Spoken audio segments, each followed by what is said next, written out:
No, fuck that. We're not doing the goosebumps. Fuck that. It's not a night evening for goosebumps.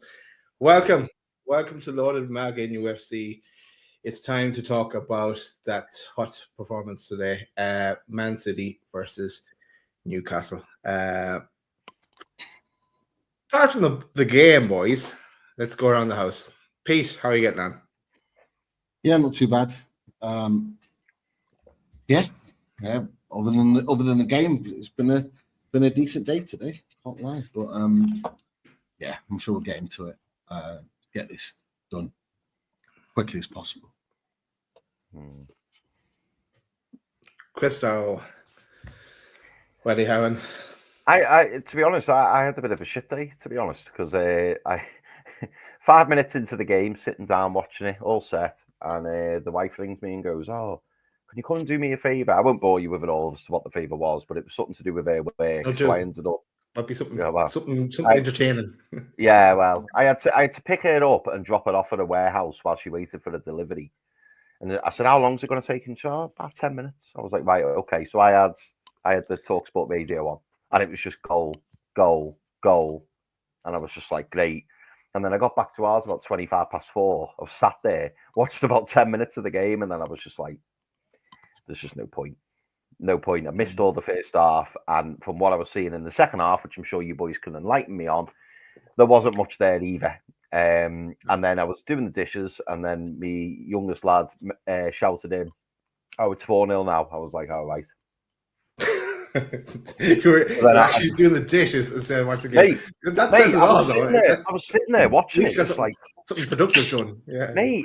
Honestly, like I saw the first 5 minutes of the first half, and then I was watching what it must have been from about 60, 65 minutes, something like that. Watched 10 minutes of it, and I was sitting there just thinking, this game's done. This game is done. I mean, I can't wait to hear what you boys say. Obviously, I've watched the highlights back. I've seen the goals. I mean, fucking hell.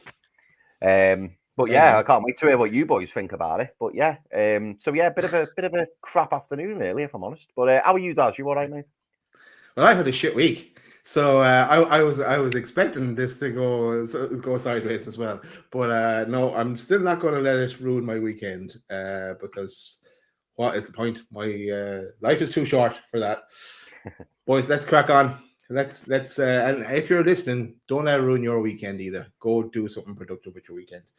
All right, let's go to the team news. And yes, Chris, you got it right because this was the team you had picked first of all, and then I tweaked it a bit, and then Pete tweaked it a bit more after that.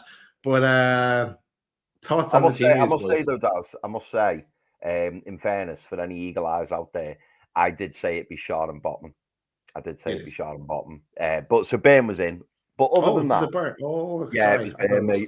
Other than that, it was fine. And I mean, to be fair, when we had the press conference, it very much sounded like Byrne was the one ready and Botman wasn't, which I wasn't expecting. I don't know about you boys. I wasn't expecting that. But again, lads, I saw the lineup. Pete will give his thoughts. I saw the lineup and I was like, fine, no problems at all. Yeah. Really pleased with the bench, you know. Yeah, I get like Botman is out, Barnes back on the bench, but it looked at that point that we're going to be playing 4-3-3. But Pete, let's get your thoughts on the team news. Yeah, it was what we kind of expected, really. The only thing I had on it was I thought the formation would be slightly different, which if anyone was watching, it was the formation that I thought it would be. It was the 5 at the back. And that's how we set up for the game. So that was the only real thing that I kind of put in on away days that I thought the setup would be slightly different. But it was just interesting to see how that came about. I think Willock was coming in. I thought Willock, in hindsight, I think it was the right decision to make because of his performance against Birmingham. Trippier to start ahead of Tino was the right choice because of his performance against Arsenal. And then you're looking at that, Dan Burn back in the team, Harvey Barnes on the bench, big plus to have him back. I thought it would be a week earlier. I was expecting him to sort of be on the cusp of things for Forest. It looks like he will be because he didn't get any minutes. You look at the team, you think, it is what it is. For me, it was more intriguing to look at the Man City lineup and to see how they were starting and look that they look strong, regardless of whatever exploits that they had midweek and goals conceded and whatever. It did fill us with a little bit of confidence. But, you know, when you're looking at Savinho, who's just finding his feet now, Marmoush, who's just a super talent. We knew he was going to be good coming to the Premier League, and he's just proven it, and I'm sure we'll talk about him. Haaland up front. The only real kind of nugget of hope was Rico Lewis on that side. And I've got to say, we'll talk about the game, but I'm really, really disappointed we didn't exploit that more during the game. We really didn't use our ability to cause him more problems in the game, and that's one of my real big frustrations with our performance this afternoon. But look, I've got a lot more to say on this game, so we might as well move on to it. Yeah, Chris, anything you want to say on the lineup apart from me nearly getting it right? No, I agree with what Pete just said. I mean, you know, we had the City boys on, didn't we, on Thursday? Really, really great show. I was going to recommend people to watch it back. It is worth a watch, regardless of today's results. It was a really, really good show. You know, the three lads are very, very knowledgeable, and it was. I was just disappointed, I'll be honest, because I saw Gundogan was starting, which I was really happy about, because I thought our midfield would get the better of him. And I think I said to you boys in the chat, didn't I? I was a little bit deflated when I saw that Marmoush was starting, given that, you know, we know about his exploits in the Bundesliga with Frankfurt. I think it was Frankfurt, wasn't it? Yeah, I'm sure it was Frankfurt he came from. And so he was, you know, he's looked a threat since he joined City, and I was disappointed to see him start. I was kind of hoping it was going to be Doku or maybe Bernardo Silva, but it is what it is. But I still fancied it, boys. Not gonna lie, still fancied it when I saw those lineups. Yeah, and I'm still shocked by away days when I asked the lads the question, is that their summer, what they bought in January, is that them done for the summer? And they said no, they want to bring 6 or 7 more. And we can't bring in anyone in the last 3 windows. That shocked me. Right, let's get into it, boys. First half. Just on the lineup, Trips and Murphy and Char seem to be working together on the right hand side, and it became more apparent. Yeah, it was as a kind of 5-3-2 formation we were going for there, just kind of try and nullify Marmoush and Haaland, but that didn't work out so well. But Man City had most of the possession in the first 15 minutes, but no real clear-cut chances then. And Newcastle were reduced to kind of counterattacks and being compact. 3 minutes later, Marmoush goal. Long ball from Edison. Great ball, actually, from him. Ball with over Tripp's head as he tried to track the runner, Marmoush. But he lifts the ball over Dubs to make it 1-0 City. Great run by Marmoush. The centre-backs were well up the pitch. Actually, I saw a clip back of LB's watch along. I saw just the clip there of he ran off screen and got an Egyptian jersey, put it on, and then Marmoush on the back. That's what we're dealing with, boys. That's what we're dealing with. Lads, thoughts on the first? Pete, just go to me. Go to Pete. Yeah, go to Pete, mate. Because I've in fairness, I've only seen the highlights. Pete will be able to describe it far better than me. Oh, I can't do this. Jesus Christ! Just utter shite. I'm sorry if anybody's watching this right now or watching it back. I apologize. I'm not going to be positive about this game. There is no silver lining for me about the performance that I saw today. So first and foremost, Edison is allowed to travel 10 yards out of his own box with the ball at his feet without being pressed. My question is, Gordon, Murphy, Isak, Willock even, because Willock was pressing high at parts in the game, where are you? What are you doing to stop that ball being hit? Second thing, the ball is then clipped forward. I'm then seeing Fabian Schär beyond the halfway line. Now, bearing in mind, Edison is already 10 yards in front of his own box. So he's already 10 yards out of his own box to then clip that ball forward. Fabian Schär is already in by 5 yards in their half, which we expect because, as I say, we're playing that 5 at the back. So he's the guy to go and press forward. No issue with that. But what I'm then seeing is Dan Burn on the halfway line. So you're looking at that pitch and you're seeing now how condensed that pitch is. What the hell is Dan Burn doing there? Get back 5 or 10 yards and win that header, that clipped ball in, you win that ball. Nowhere to be seen. So then you've got, in my opinion, because some people don't agree with play 5 at the back, I'm convinced of it. You've got then Trippier, already in 10 yards inside from his normal right-hand position, is then getting pulled into almost the left centre-back spot to win a header against Marmoush. Now, look, Trippier's made a mistake here. But everything around what he did, I actually thought he defended it really well. So he tracked the runner, no problem. He was the right side of him, no problem. But as he did in the first game at St. James's Park against Grealish, where he does the right thing and then he thinks, I can win this, I can win it. And he jumps in and he gets caught the other end. That's what he does. So he tracks Marmoush, he does everything fine. And where he could just stand him up because the ball's going almost sort of slightly away from goal. I'm looking at it and you're looking at it thinking, okay, just track him, just zone him out. We can get players back and we can defend it. Because he's experienced enough to do that, but he goes to win the header and he gets caught in no man's land. The ball lands behind him, Marmoush is in. You can question Martin Dubravka, what is he doing? Because he might as well, Martin Dubravka comes out to try and stop it, but you've got to look at the bounce of the ball. The bounce of the ball falls perfectly for someone to just lob the goalkeeper. Yeah. It's perfect. So Martin Dubravka might as well just gone, there you go. Just put it in. That's what he might as well have done that. Otherwise, go and do what you normally do, is stay on your line and make him get forward and actually put a shot on goal and make it more difficult for him. But as you can tell, from my opinion, there's an absolute calamity of errors there that have caused that goal to happen. And, you know, as a 5 at the back setup, until that point, we were looking okay. We weren't amazing, but we were stopping them.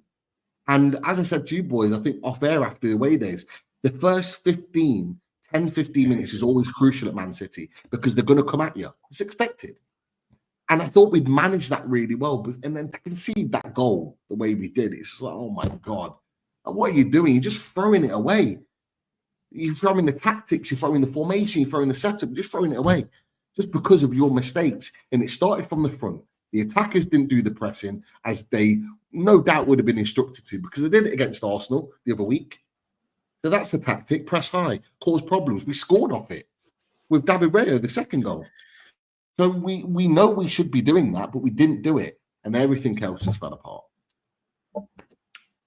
It did fall apart. Chris, I'm not going to ask you. Do you know what, mate? Just dead quick. The 2 points Pete highlighted, they were the disappointing things from what I saw of the goal. You know, Ederson coming out so far from his box, absolutely right. Like, you know, where is everyone? And then obviously, as you say, you know, Kieran Trippier, the ball's in the air, and he just thinks, "Oh, I can get this." And it's just, I suppose the frustrating thing from my point of view, Pete and Daz, you know, hopefully you'll agree, is like he's an experienced player.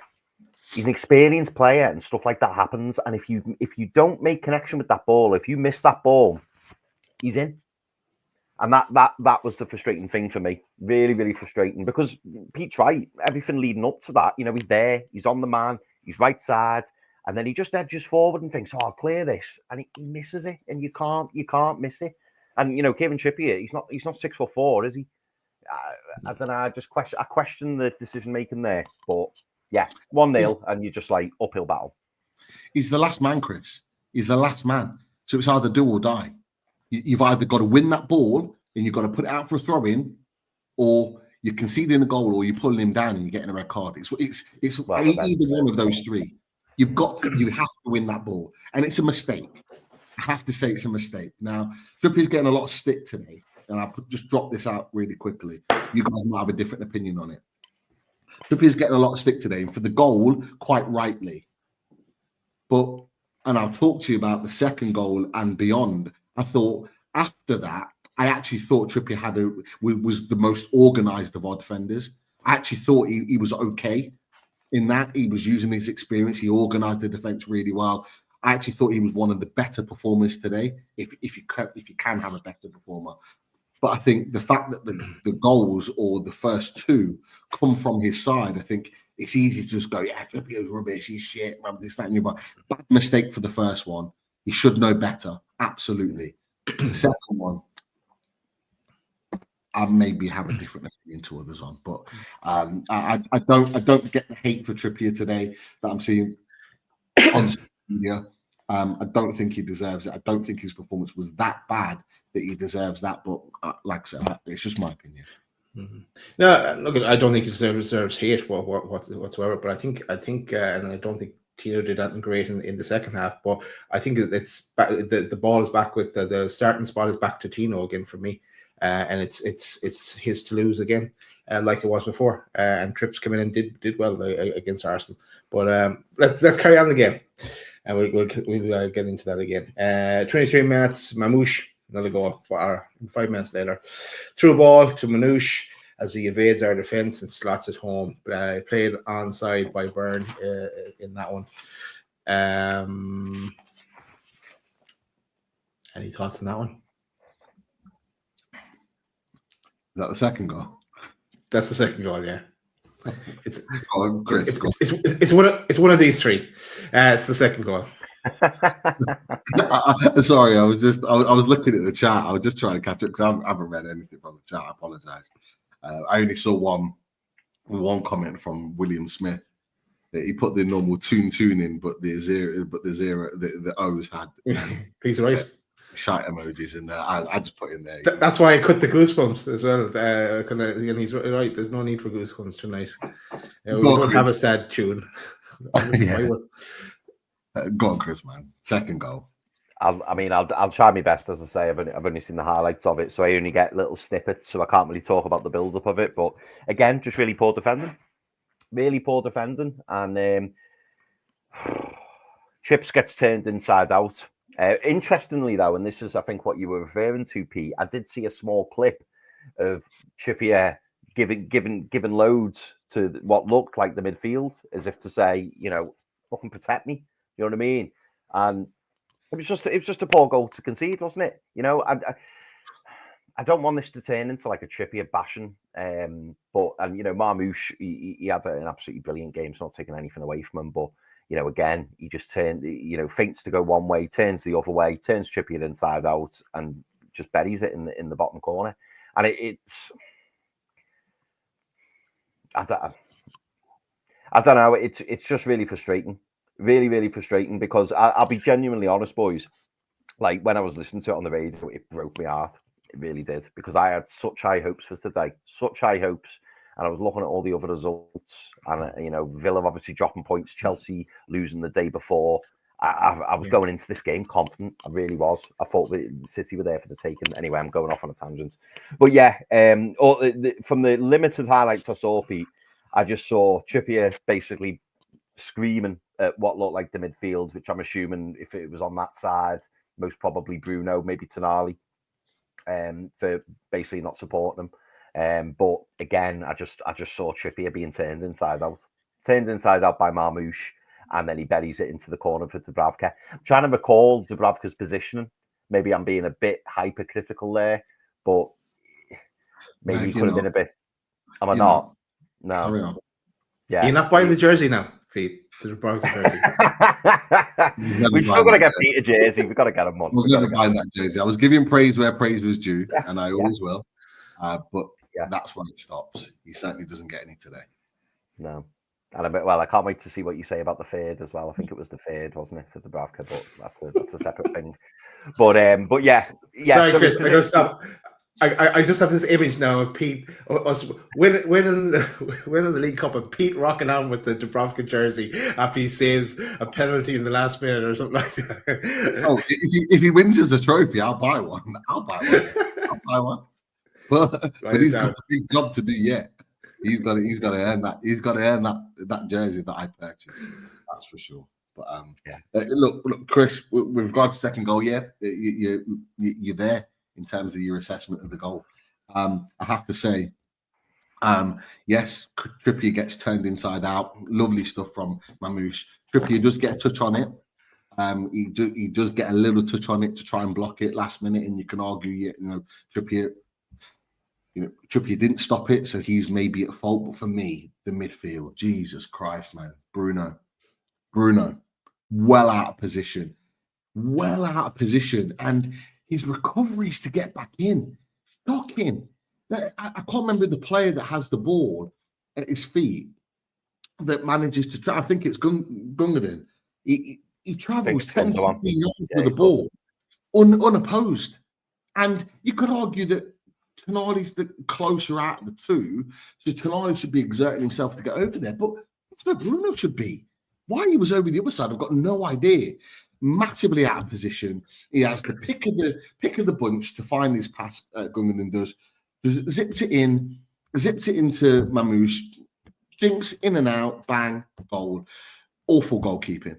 You look at his positioning. He's actually covering that post, Dubravka is, and the goal isn't in the corner where you're thinking, well, right in the corner, no chance. It's like a couple of yards in. He could be getting down to save that, in my opinion. Whether he was wrong-footed or not, I don't know. I just expect my goalkeeper to do better. I just expect my goalkeeper to be doing better. Do I think Pope gets something on that? I do. I genuinely do. But yeah, the midfield, poor, really, really poor in their recovery. It just looked like it was very much training in terms of their recovery, not getting back in. I have to say, you look at the Arsenal game as the example because we were so good that game. Yeah. And you expect them to turn up in a game like this today in exactly the same mentality, where they were all over the place, covering an extra 5 yards to get back in, making sure they were getting back. Weren't there today. Midfield was not there in terms of its work rate today. Really, really poor. And that was the big reason why that goal was allowed to happen. Because if Bruno's in position, Gundogan doesn't get that far to be able to play that pass. He doesn't get that pass to Marmoush if Bruno's there, if the midfield's organised. And, Bruno's coming from left of the midfield to right, but he's the right-sided midfielder in that position. So he should be there. There's no reason for him to be over the other side. And so the midfield being disjointed allows him to just get in there. And as we've said, the rest of it happens. Yeah, could Trippier get there? Maybe. But as you said, Chris, Trippier goes absolutely mad at the midfield. And rightly so. He should be annoyed. He should be annoyed that the midfielder put him in that position to be then turned inside out by Marmoush. It shouldn't have been allowed to happen. The midfield need to do their job. The midfield are there to protect the defenders. It's okay. It was pointing the finger at Trippier for being turned inside out, but Marmoush is a super talented player. He's going to be one of the world's best. There's no doubt about it, right? He has that in his locker.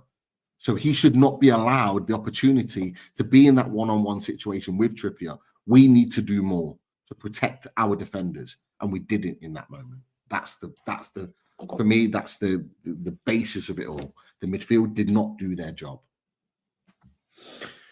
Boys, let's rock on. 27 minutes, Dubravka save from Savinho. 28 minutes, Dan Burn clears one off the line. It's not getting better. 29 minutes, Isak shot from a tight angle corner. It's made my highlight reel for Newcastle. It wasn't even on target. 32 minutes, hat-trick. And because he on his home debut, the Egyptian prince puts it the game to bed really after 32 minutes. Bang. I think it does. Isn't he like Moroccan? Egyptian. Is he Egyptian? Marmoush. Yeah, he's Egyptian. Because Salah's been endorsing him for God knows how long. Is that the next Salah? Like he's the next one in line. Mad. Didn't know that. Or else LB has got the name on the wrong jersey. That'd be even funnier. You'll know. Bit Moroccan top by accent. But yeah, I think this one, because I don't have it wrote down, it was Savinho gets in and he does haul for pace, and he puts it across the box and he just taps it in. A good finish from him, in fairness. 3-0. I've got it. I'm going to explain it. Just look at this. Boys, look at this. Right. So I hope, because I can't see it that well, I've got 4 images for you. 4 images that shows this goal, of how bad this goal is. And I hope I've got them in the right order. I apologize. Okay. So this is the first image. Okay. I watched it live, but then I watched it on kind of playback. So forget the writing in the background. But so, think 5 yards further back or 10 yards further back. Savinho's been able to just run with the ball into the box unopposed. Lewis Hall's toe-to-toe with him, but Savinho's ahead, always going to get ahead because he's a lot quicker than him. But okay, Marmoush, you can see in the background, just a little bit further up from Foden. Okay, yeah, he's the guy that scores the goal. Look at Look at where Willock is, right next to Hall. Look at where Sandro Tonali is. Burn is not in a bad position. Burn's okay. But look at Shaw. Shaw is actually looking at Marmoush. He's looking at him. He's looking directly at Marmoush. He knows he's there, right? So look at who Shaw's having to mark right now. Nobody. You look at who Trippier's trying to mark. He's marking Haaland. Fine. He's occupied. Look at Bruno. Recovery runs in the bin. Again, shocking. Nowhere near where he should be. Bruno should be 10 yards further forward in front of Marmoush, marshalling him. This is part of the problem. It's been like this for over a year. Recovery runs, look, on the ball, creatively up front, brilliant. This is part of the problem, is recovery runs and being able to track runners. Not good. This is, I believe, the second image, and I hope this is right. Okay, so now we're looking at this. So Shaw, rather than going to the man, has actually gone further back towards goal. And so Marmoush has been able to run into the box unopposed. Bruno's never going to get back. This is the first image. Bruno's never getting back there. He's never getting back in front of Marmoush. So this is the second image. So Marmoush has been able to run unopposed into the box. Shaw's dropped deeper towards goal. He's not got anyone being marked. Trippier has still got, even though Haaland's at the back post, he's still got him organised, marked to a point. He still knows where he is. So Trippier's okay in this situation. And then we look at this.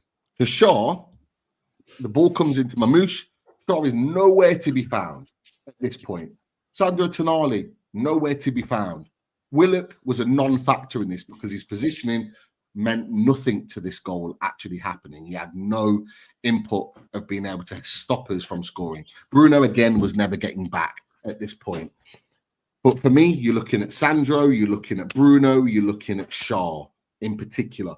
Shaw saw this. This is the first image. Shaw's looking directly at him. He knows he's going to be a threat. He's already scored 2 goals in this game. He comes in there, he goes drop further into goal. The third comes in, and there's nothing you can do about it. At this point, I don't blame Dubravka in this. He's literally getting the ball smashed at him from 7 yards in front of goal. There's nothing Dubravka can do unless it just hits him by chance, because it's an absolute rocket.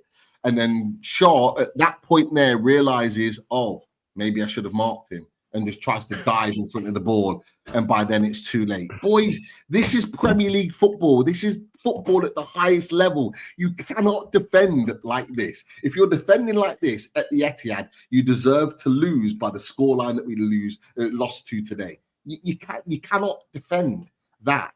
Okay, you cannot defend that. That is absolutely indefensible defensive performance from Newcastle United, from the midfield all the way through to the centre-back positions. I thought Burns' positioning was fine. No issue with that third goal. Trippier's position, he has Haaland marshalled. No issue there. Yeah. So, Shaw, shocking.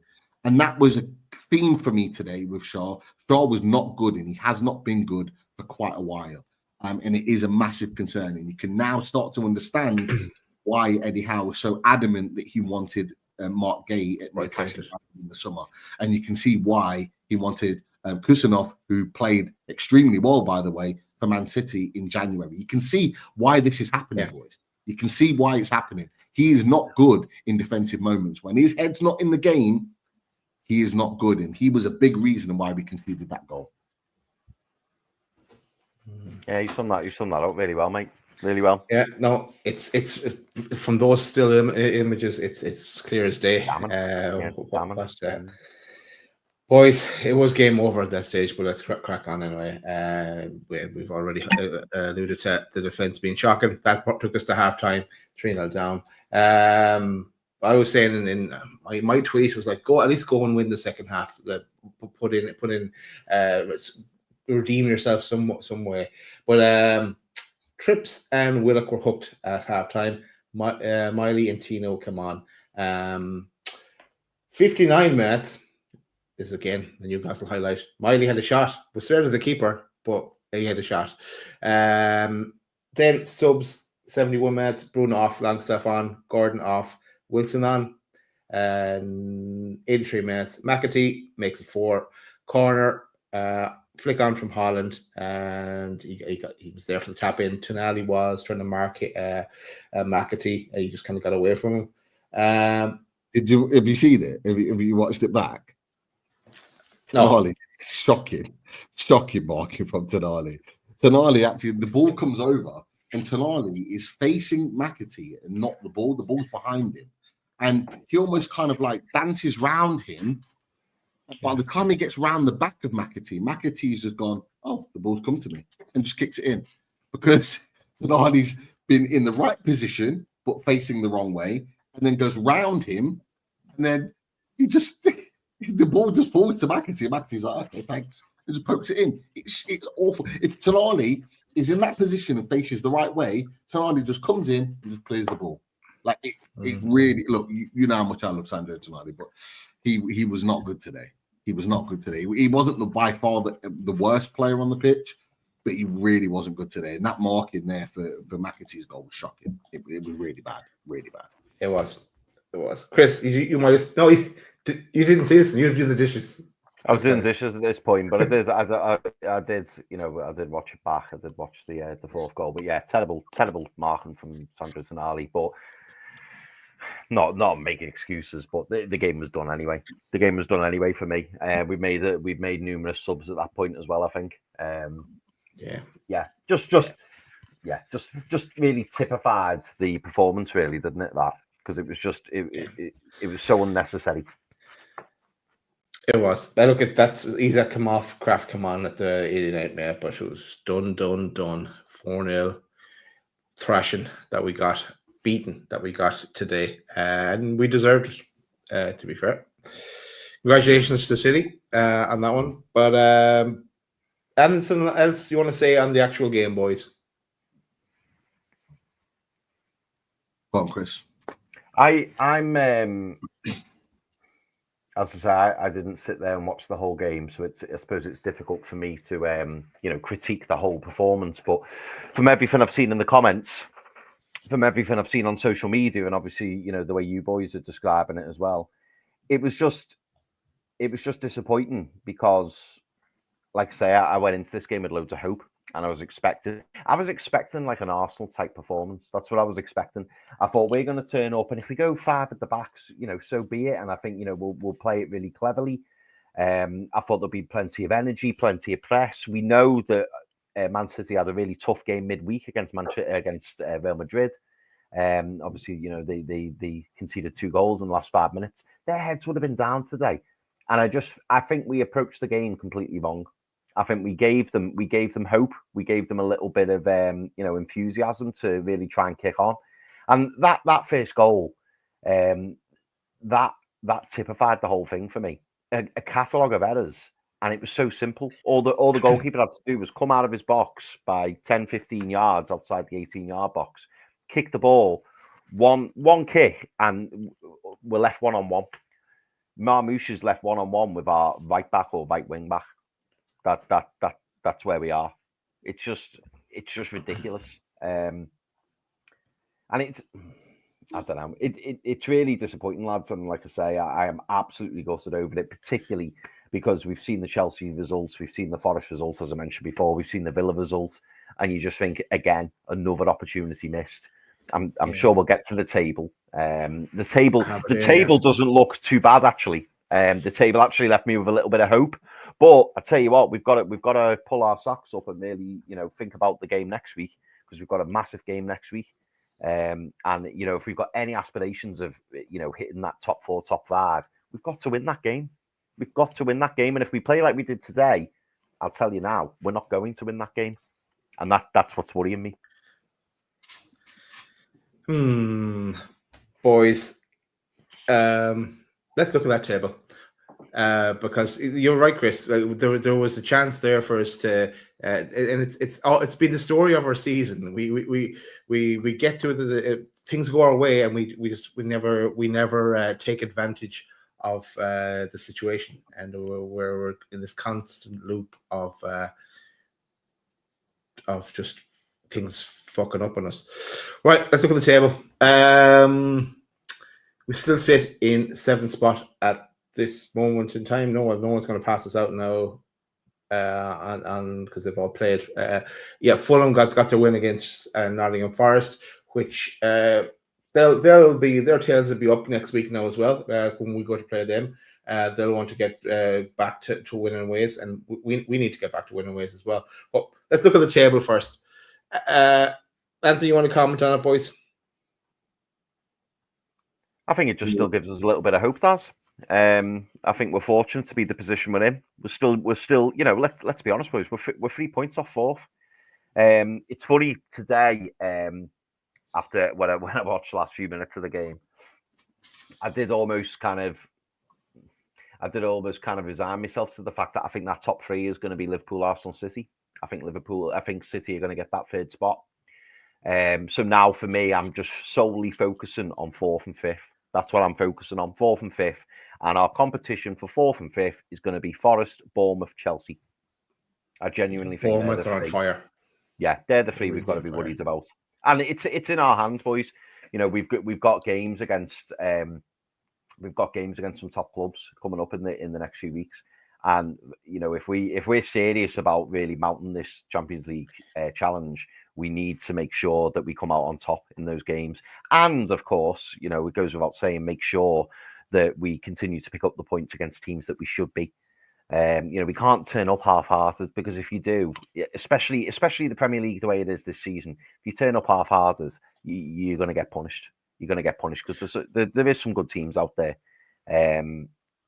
And yeah, I'm pleased in the fact that we've not been cut adrift. I know it's only 1 game, I know it's only 3 points, but it's just so frustrating, because you look at it and you think, look where we'd be if we beat City today. And I think it would have really set a marker and put out a message to the rest of the clubs. The like Forest would have been thinking, bloody hell, Newcastle 3 points closer. City, we got the 3 points on them, but instead we've just gifted City the 3 points. We've had City fans in the chat, understandably, really pleased. But they've had an easy ride today, boys. They've had a really easy ride, and I think against an Eddie Howe Newcastle side, that's never good. And one of the things that Eddie prides himself on is the lads putting in the effort. And I just felt like today the effort just wasn't there, and that for me that's the most disappointing thing. I want to get Pete's thoughts on the table as well, but I want to also then next move to LB 1998's comment, because I think it's a good one, and I think it's something we should discuss. But your thoughts, Pete, on the table as it stands? We are incredibly lucky to be where we are right now. You look at the situation. Villa dropping points today at home to Ipswich is a massive plus for us. I think Villa will be a genuine threat to us this season in terms of European football.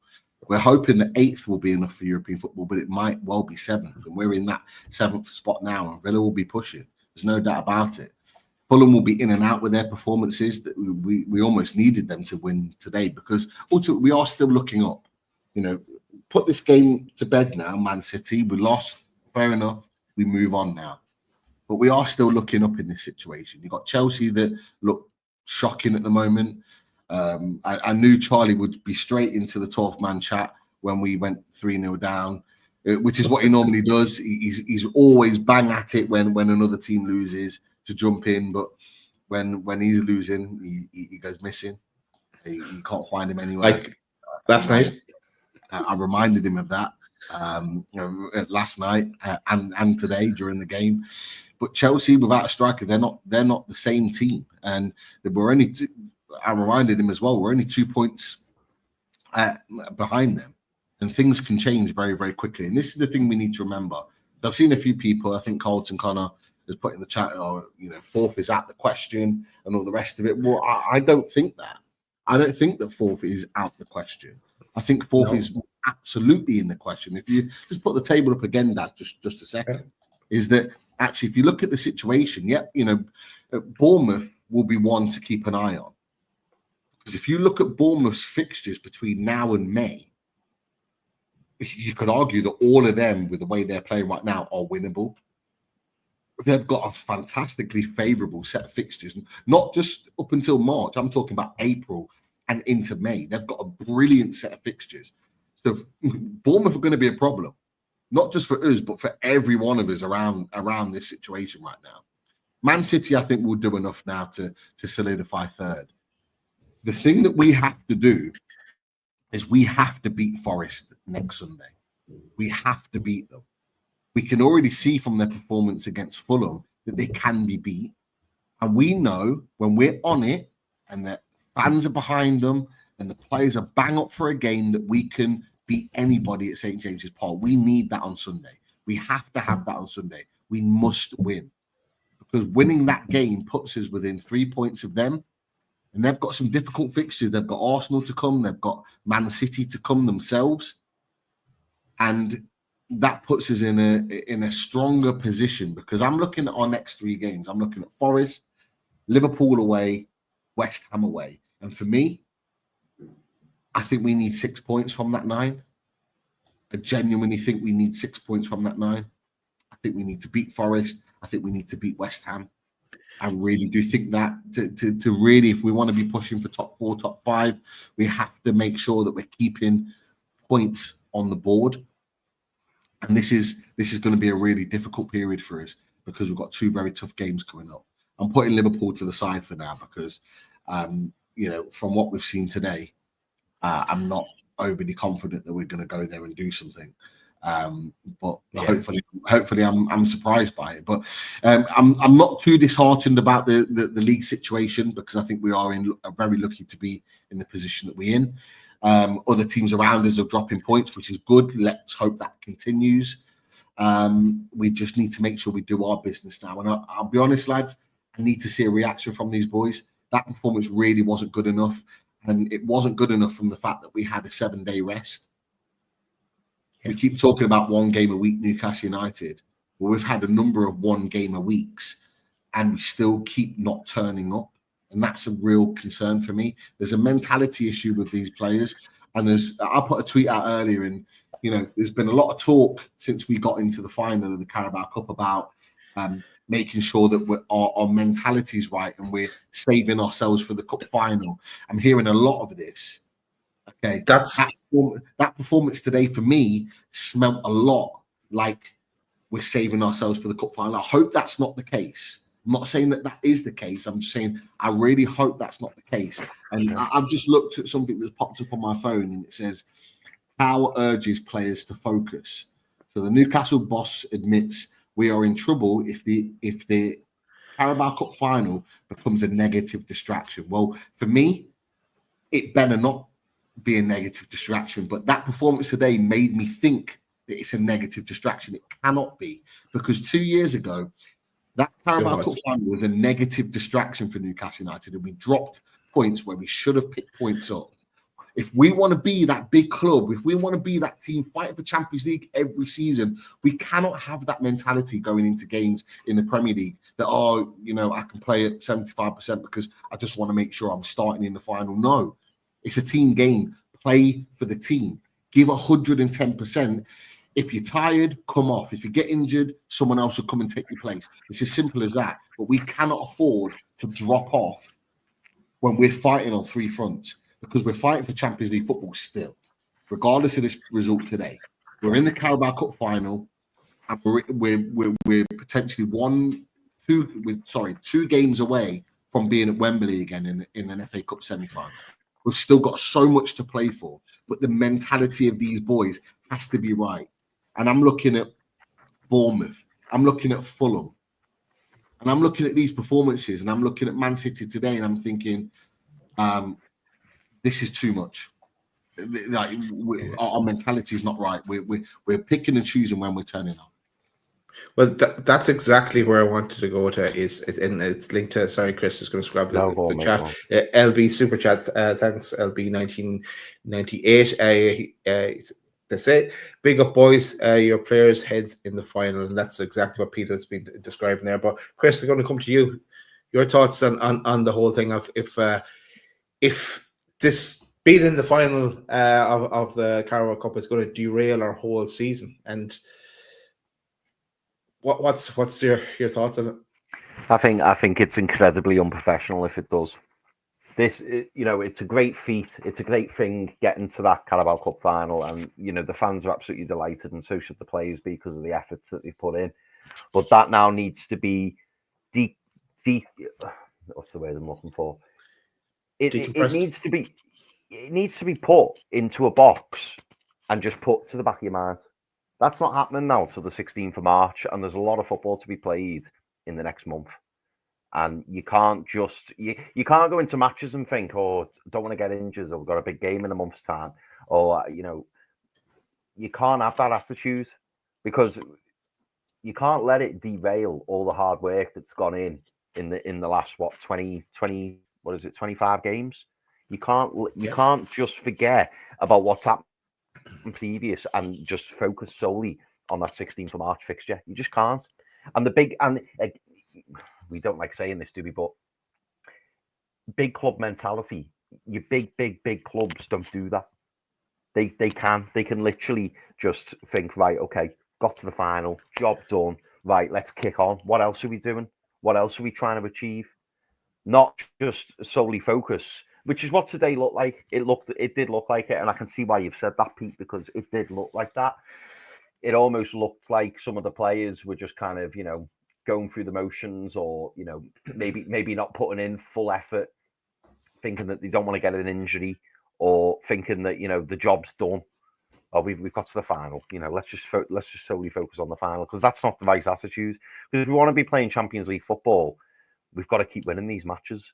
And I'd just be so disappointed if we don't end up at least being in the challenge for that top 4, top 5 with 2, 3, 4 games to go. But it's typical roller coaster time, isn't it? And we've been like this all season, boys, on highs and then all of a sudden on lows. And I just hope that this is a small low, and then we can get back to going on the high against Forest at the weekends. But I am concerned over that, I'm not going to lie. Well, can we take it?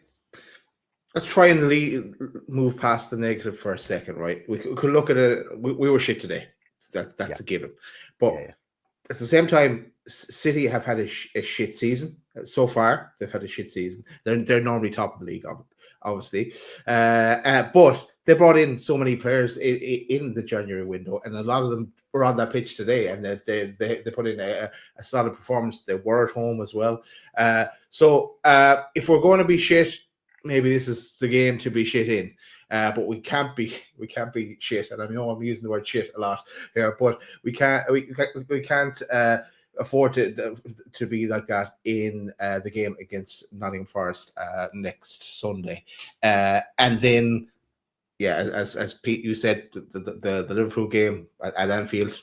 Let's see where we are then. But again, our heads need to be in it for that West Ham game, because that's right before the final. That's the week before the final, the Monday night before the final on the Sunday, I think it is. So we need to just turn up, and we need a performance next Sunday. Get them in, get their heads right, and focus on that game against Forest on Sunday. Boys, we go to some questions. Boys, can I ask you a quick question before we go to the questions? Yeah. Do you think Do you think Eddie Howe's to blame for any of this today? And this isn't an Eddie Howe. This isn't an Eddie Howe pylon, by the way. I'm just asking the question. Is Eddie to blame for any of this today, or do you lay the blame solely on the players today? From what you saw, what was your vibe? What were you thinking? Did you think that we tactically got it wrong, or do you think that the players were not executing it in the way that they should? I wouldn't blame it. I wouldn't blame it on any one player. I blame it on the collective.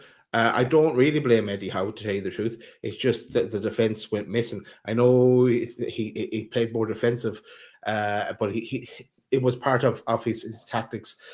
It just don't. No, I wouldn't blame Eddie Howe for this one. To tell you the truth, Chris. Yeah. That's fair, mate. Yeah, I'm obviously, having not watched the whole 90, it's difficult to form an opinion. So I'm just interested to see what you boys say, because, as I say, the bits I saw, it was just like there just wasn't anything there, and I just thought, tactically, did you feel that there was an error, or do you think that we were set up absolutely fine, but the players just didn't do what was asked of them? What do you think, Pete? Yeah, I think there's some responsibility left at Eddie Howe's feet, definitely. As I've said to you many times, Eddie Howe is not avoided criticism. Everyone deserves criticism when we're not playing well, and as the manager, he will get criticised as well.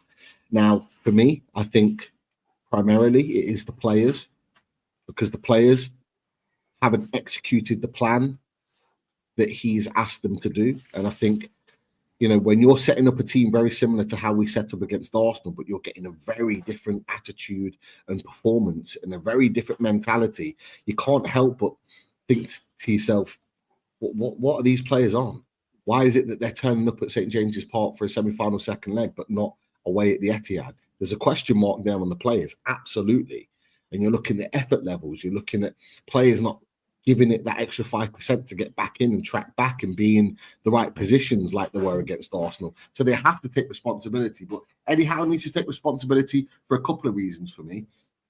First of all, and this is very much in hindsight, but we talked about it before, the lineup, the setup. If he was going into this game knowing he was going to play 5 at the back, and I've had this chat with the Midlands Mag chat earlier on today, and me and Segs were talking about it, and he didn't think we played 5 at the back. I thought we did, and we were having a bit of a conversation about that. But I think it was clear for me that we did play 5 at the back, and that then begged the question. And Segs, to be fair, said it, and Darryl, who comes in our chat regular, said the same. It was like, well, why didn't we play Kraft at right centre back?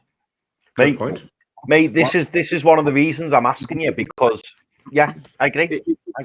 And this is part of my thing, is that if you're going to play 5 at the back, you play Kraft, Shaw, and Burn, or Kraft, Burn, and Shaw. Well, however you want to work that 3, but Kraft is a natural defender. Why not play him there? And I agreed with them. I said, Eddie Howe's clearly got it wrong. He clearly trusted Trippier, and you can argue that he's valid to trust Trippier to play in that position with his experience and his know-how.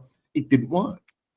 Trippier as a right wing back, almost against Arsenal, was absolutely flawless. He was superb in his performance, but playing as a right centre back, he wasn't good today. He really wasn't good. So you can question that and go, well, why didn't he not go for natural defenders in that situation? Talked about Kraft being dependable and being that player. Why didn't he play that? And that's kind of one of my 2 things. But just can I stop you one second, Pete? Yeah, because on that, then I think his idea there was probably to switch to 4-3-3 when we were on the attack. So Murphy was the one dropping back, taking that right wing back slot, and then once we have the ball in possession, the idea was that Murphy could switch then and go move more into an attacking position, but he never got the chance to really. Sorry, carry on with your second. No, and this is the thing, is that it almost played into Man City's hands, because if you look at the way we set up, I get the point in that we're playing Murphy in that position so he can get forward, but he never did. He never did. And playing that deep invited pressure on. Now, let's be honest. You're looking at Savino, you're looking at Haaland, you're looking at Marmoush. They're top quality players. They're players that are going to hurt you. And we invited that pressure on, and they hurt us eventually. You know, if we're going to do that, let's play players that are going to get us forward and push them back. So there's a question mark. My second question mark on Eddie Howe is the reaction. So 3-0 down at half time, deservedly so. We were shocking. We were awesome. We were awful. I wanted to see a reaction from these players. I didn't feel we got one. We huffed and puffed in the second half. We pushed them back and created half chances in their box. But for me, that's not enough. Now you're looking at a Man City team that are 3-0 up that are going, you want to push us? Fine. Come to us and we'll hit you on the break. And that was their mentality. I'm not expecting Man City to come out the same way they did in the first half because they didn't need to. 3-0 up. They didn't need to do that. It should have been the emphasis on Newcastle United. So I expected us to have more of the ball and push forward, but we didn't quite do enough. And I didn't think there was enough tactical movement to really push us forward. You know, the subs were a classic. You know, I think Willett came off, Miley came on. I can't remember the other sub that was made. Trips and Tino. Yeah, Trips and Tino. Yeah. Just like for like. You know. Yeah.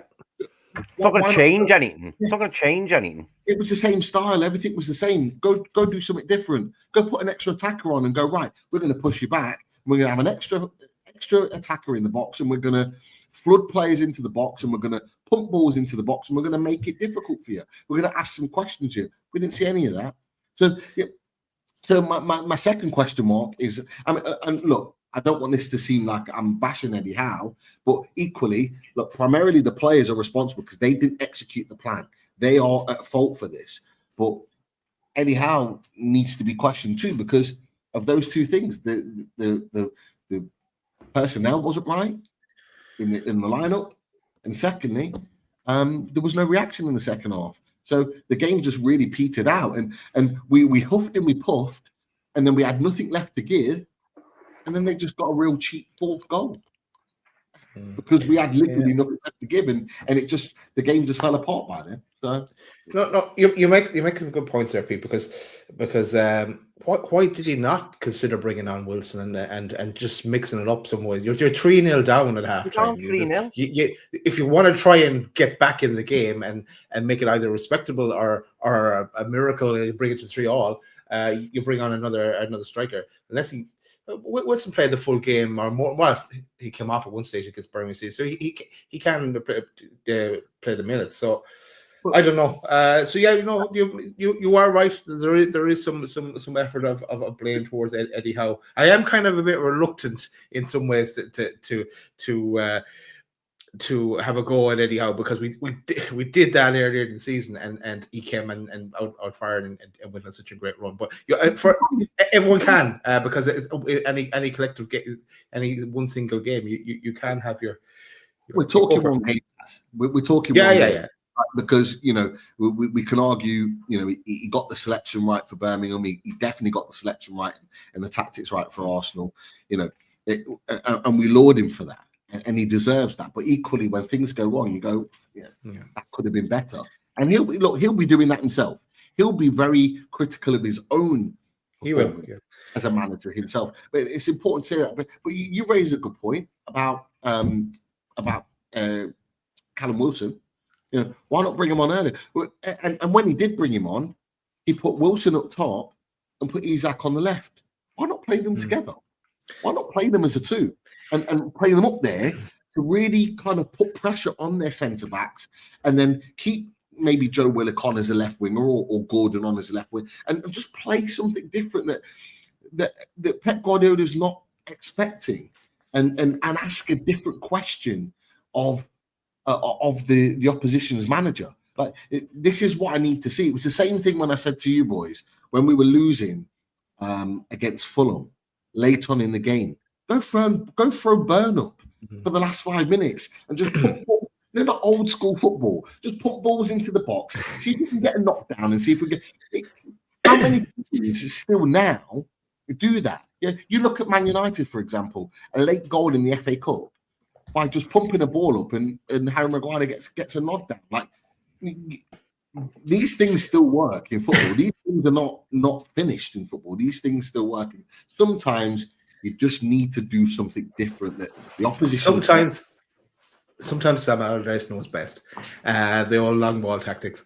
But look at it does seem like that he at 3-0 down at half time when he's not bringing on Wilson. Actually, I've come full circle here on Eddie, but it does look like he kind of thrown in the towel then, if that's the case. But then again, we're at City, we're away, we're 3-0 down.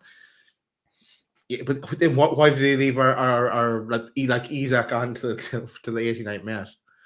Me, I get. Do you know what? I didn't want to go into a massive discussion about it. But this is why I asked you the question, because obviously I'm looking at it and I'm only seeing the highlights, and I'm looking at the game management. I'm looking at the stats from the game. I'm looking at the subs that were made, and I hate it when managers, they're getting beat 3-0, 2-0, 4-0, whatever it is at half time, and they do like for like subs and just carry on exactly the same.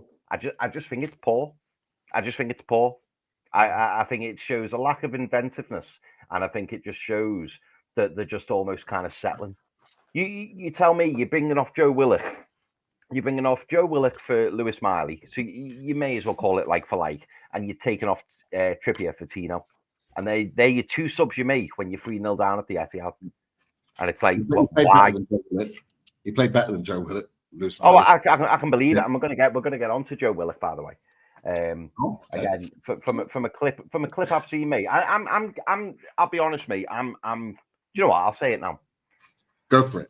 After seeing that Birmingham game, right? And we said he's not ruled out for squad games.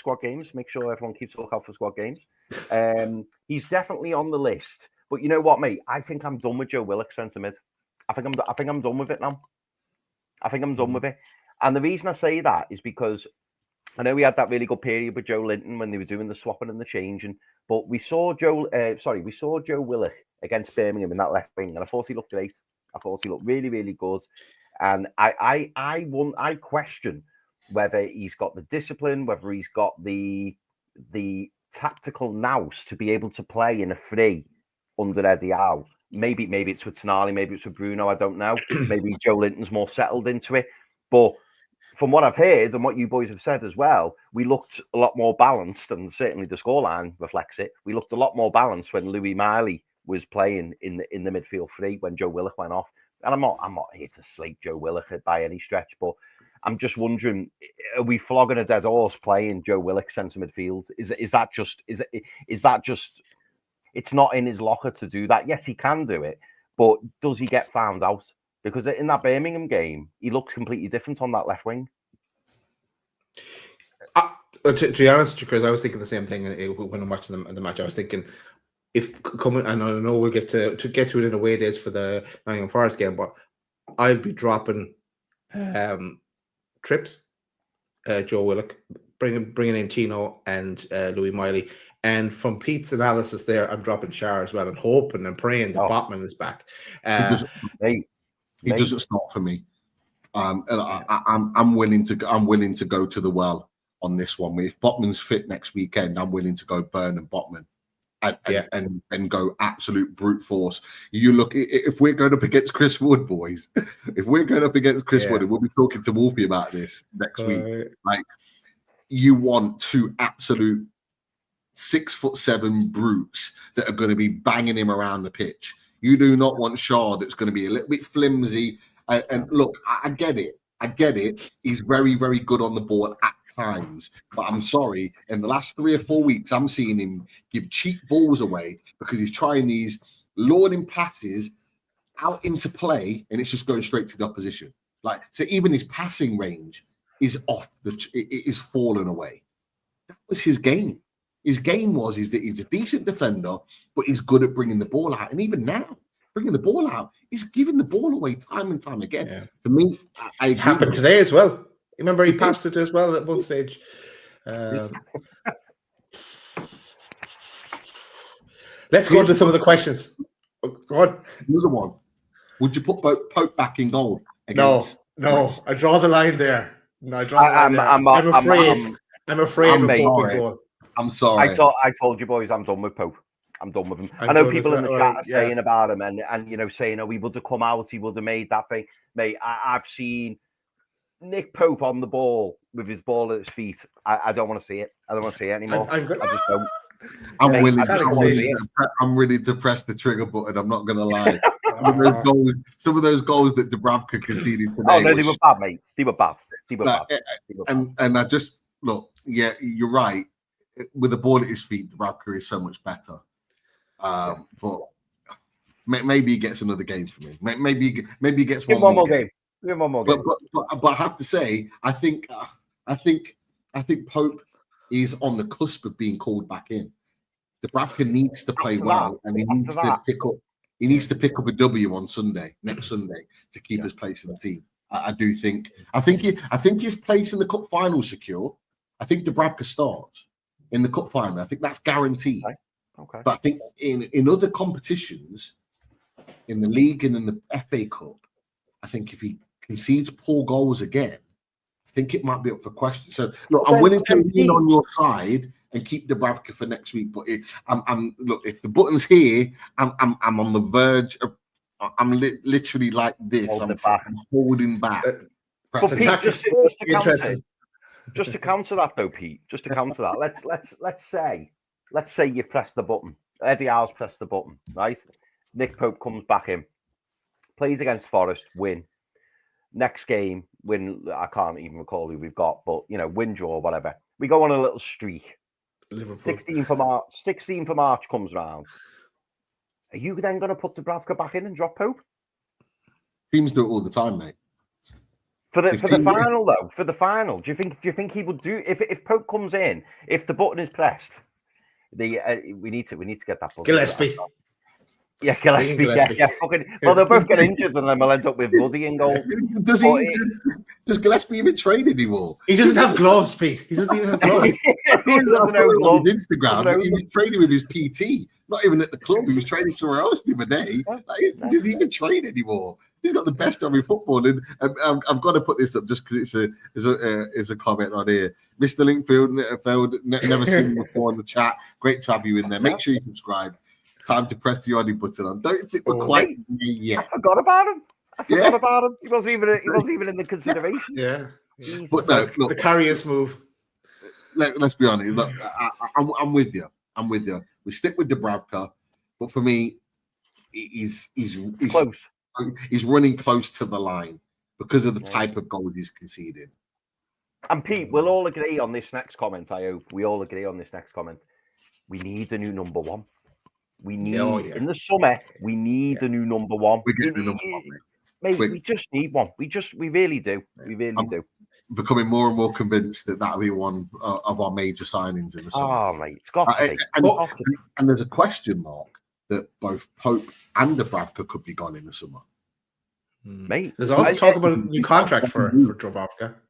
An awful lot of talk of that. I could see Dubravka signing a new contract. I could see it, but I think he would be told, by the way, mate, a new one's coming in, so you would be number two. And then whether or not he'll sign it, I don't know. Whether he thinks it's because he'll be the number one going forwards, but he's completely wrong if that's the case. If he's getting paid enough to be number two, he'll stay number two. Because it's something that we're seeing a lot now is that number twos, like good goalkeepers that are number twos, are getting paid crazy money that they wouldn't get as a number one, just because they know that they're going to be number two. I wouldn't be surprised if Martin Dubravka's wage goes up. So it's rumored he's around 50 grand a week. I wouldn't be surprised if they up it to something like 60 or 70 just to keep him as number two, and then we get a brand new number one in and then move Pope on. But I do, but it's not out the realms of possibility that both Dubravka and Dubravka and Pope both get sold in the summer, and we get two new goalkeepers in. My only issue with that, and I agree with what you're saying, Pete, in terms of quality, and if numbers wasn't an issue, I would agree with you completely. My only issue is I firmly believe that Oddie, as he was referred to there, I think Oddie will go as well, and I just think getting rid of three. I think Woody and Gillespie will stay. I really do. I'm convinced of it. But I think. Do you not think? I don't. You know what? I think the club wanted him to go. Remember, Al Shabab came in for him. The club Dubravka. Yes. No, Oddie. Oddie. Remember? Oddie. Yeah. Al Shabab came in for Oddie, and he said he didn't want to go because he didn't want to go to Saudi. He wants to stay in Europe or whatever. But when a goalkeeper, he's got a long length on his contract. I think he's like 28, 29. I think he's got a similar contract to Isak in terms of when it runs out. But he doesn't have to leave. This is the problem. He doesn't have to leave. Pope's got 1 year left on his contract in the summer. So we almost have to cash in now in the summer if we're going to move him on, because we want to get some money for him. Dubravka's contract's out completely. So they're almost primary situations we need to deal with. Oddie's still got years left on his contract. If he sits back and he's like, yeah, I'm staying in Sherwood, there's nothing Newcastle can do about it. And this is why I think it'd be more difficult to get him out. Although I think you're right. I think they want to get him out. I think it'd be more difficult. But just an example, I think Trafford set a record in most of the all in the Champions or the Championship for the most clean sheets. 10, 11 or 12, something like that, something crazy.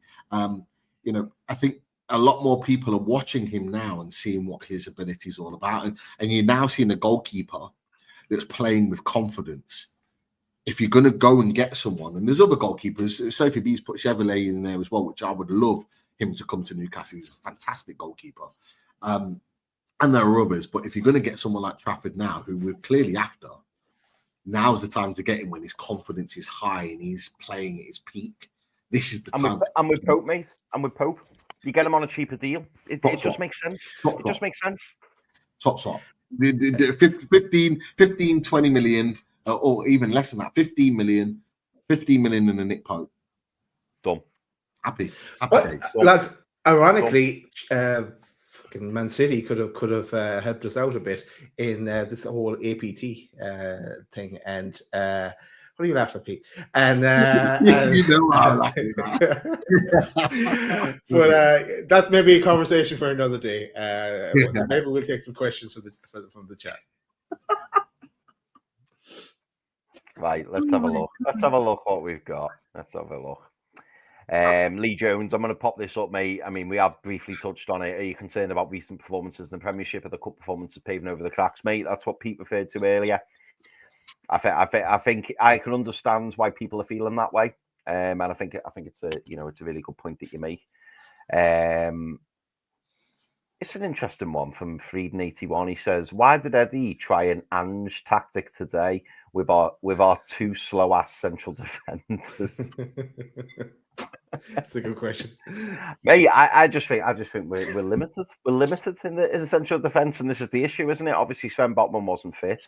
You then have Shaw and you have Bain, and then it's like, who else have you got? Lascelles still injured. You could have played Emil Kraft, I suppose, but would you play Emil Kraft over Fabian Shaw? In fairness, you probably wouldn't. I mean, you might after today, but pre-match, you probably wouldn't have done that. I mean, that's the problem. Frieden81, that is the issue. We need pacier centre backs. That's what we need. Has anyone seen Lascelles anywhere? No. And where is he?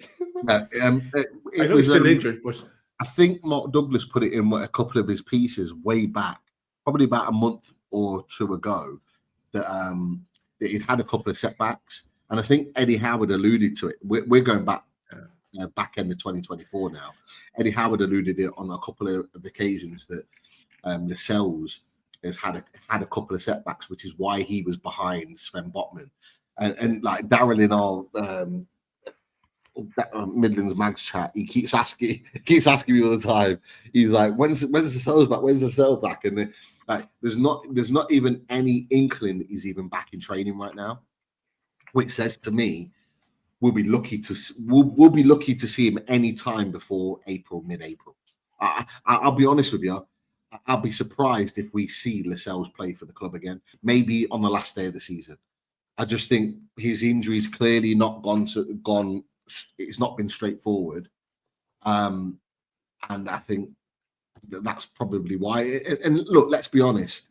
If you've got Botman fit, if you've got Byrne fit, if you've got Shaw fit, if you've got Kraft fit, you've got four centre backs there that are all comfortable to play. You probably put Lascelles ahead of Kraft So you put him fourth choice. So even then, he's not likely to be starting games for Newcastle United. No. And it's his injury. So I think it's going to be,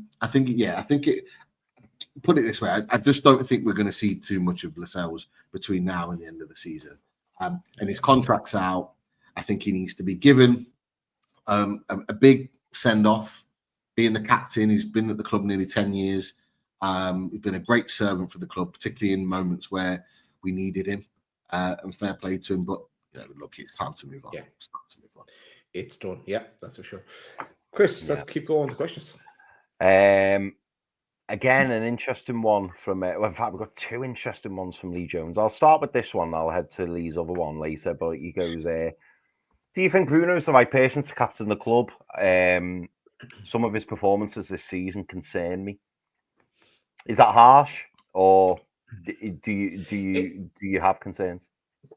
It's harsh, but I have the same concerns of when he was made captain. Like I think we were kind of saying it was kind of a bit of a sweetener to keep him as well at the time.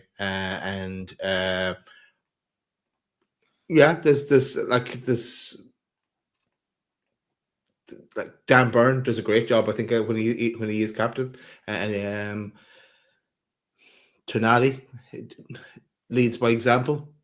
And it's always solid. I don't know how vocal he might be. Bruno as well. Is it better to have someone that English is their first language, interacting with referees and stuff as well? I don't know. What are your thoughts, Pete?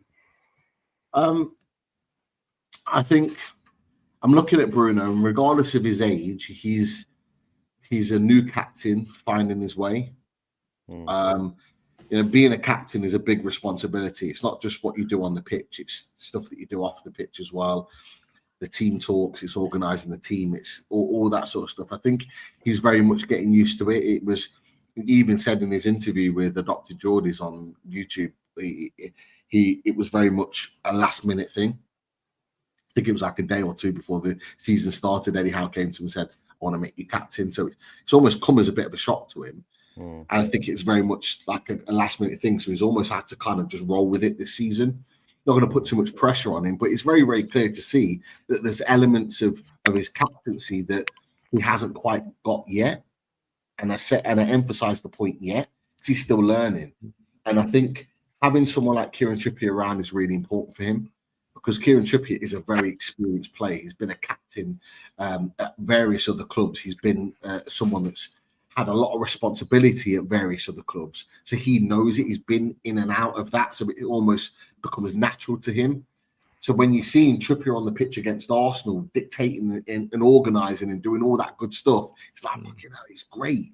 And then you see him today, albeit he made a couple of mistakes, but you can see him organising the defence and getting everything sorted and not being afraid to hammer the likes of Bruno, who's captain, and Tonali, who's been amazing for us this season, and going, nah, that's not good enough. You need to do better. You look at that, you're thinking, why is Bruno not doing that? But he's still learning that side of his game, and I think that does need to be given time, because that is a skill that has to be learned over time with experience.